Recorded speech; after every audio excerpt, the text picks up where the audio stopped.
The room went silent when the lawyer said my name, not because I was in charge, but because my authority had already been erased. My husband was sitting 2 seats away, holding documents signed with my handwriting that I never wrote. That's when I understood. They didn't just betray me. They replaced me. My name is Lauren Mitchell. The office smelled like polished wood and burnt coffee that morning. Outside, the city moved like nothing was wrong. I founded Mitchell Freight Solutions with nothing but stubborn belief. No safety net. No inheritance. Just discipline, late nights, and an obsession with doing things right. My husband, Ethan, used to watch me work until sunrise. He'd bring me tea, tell me I was unstoppable. I thought love like that was permanent. I didn't know love could be strategic. At home, the silence grew heavier as the company grew louder. Ethan started calling my ambition distance. He'd say things like, "You're never really here anymore," while sitting on the couch, scrolling through his phone, barely looking up when I walked in. I cooked dinners he didn't eat. I shared victories he didn't celebrate. Slowly, the house stopped feeling like a refuge and started feeling like a waiting room. Somewhere you sit quietly before being told your life is about to change. I thought success was costing me my marriage, so I tried harder. I trusted more. I handed him access because love isn't supposed to require passwords. I didn't realize that every time I tried to fix us, I was handing him another tool to dismantle me. Success didn't change me, but it changed the people around me. Ethan stopped asking how my day was. He started asking about equity. My operations director, Caleb Turner, became Ethan's shadow. Meetings without me. Private lunches.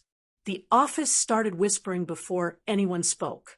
I felt it in the way people avoided eye contact, in the way doors closed just a second too fast. My assistant stopped CCing me on emails I had written policies for.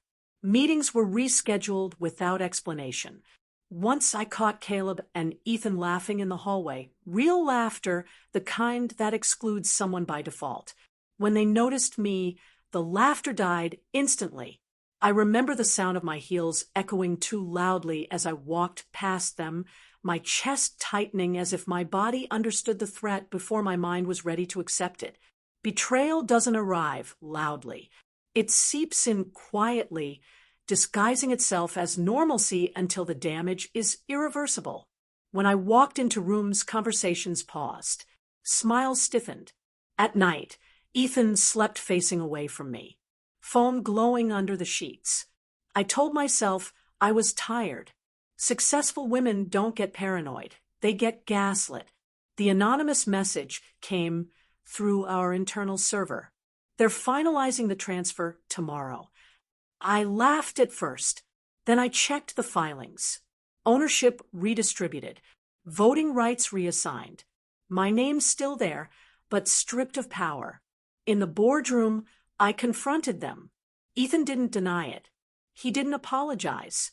"You built the engine," he said calmly, "but you never protected the keys." Caleb added, "This is business, Lauren.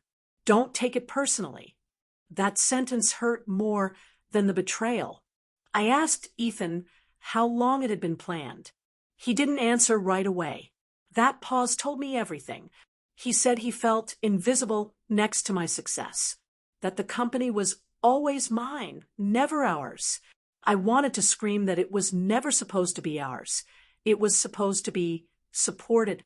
But instead, I listened as he rewrote our history into justification. Caleb watched quietly, arms crossed, like this was a performance he'd already rehearsed. The most painful part wasn't losing control of the company. It was realizing that the man who slept beside me every night had memorized my weaknesses and turned them into leverage. Love didn't blind me. It trained them. Within hours, my access was revoked.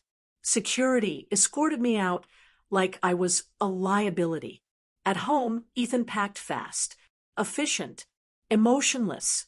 He told me he deserved more, than standing behind a powerful woman. That night, I sat alone on the floor of my empty office apartment, surrounded by awards that suddenly felt meaningless. Losing the company felt like losing gravity. I floated through days without direction, replaying conversations, searching for the exact moment I should have known. Friends stopped calling, not out of cruelty, but discomfort. Failure makes people nervous. At night, I stared at the ceiling, listening to the city breathe outside my window, wondering how something I built with discipline and sacrifice could be taken so easily by the people closest to me. I felt embarrassed for trusting, ashamed for missing the signs, furious at myself for believing loyalty could exist without accountability.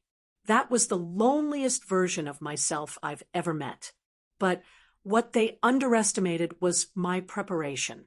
I documented everything: emails, voice memos, contingency clauses buried deep in contracts, because trust is earned, but proof is protection.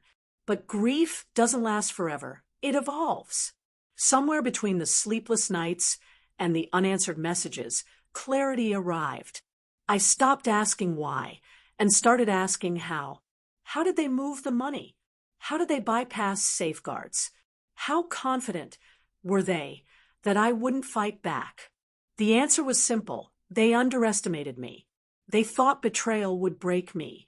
What it actually did was sharpen me. Pain stripped away hesitation. Anger replaced fear. And for the first time since everything collapsed, I felt something close to control. I had two options: fight loudly or strike precisely. I chose precision. Federal auditors, corporate investigators, digital forensics teams. I didn't watch with satisfaction. I watched with clarity. When they were arrested, Ethan didn't look angry. He looked shocked that I fought back. The company collapsed under investigation. I lost money, but I kept my integrity.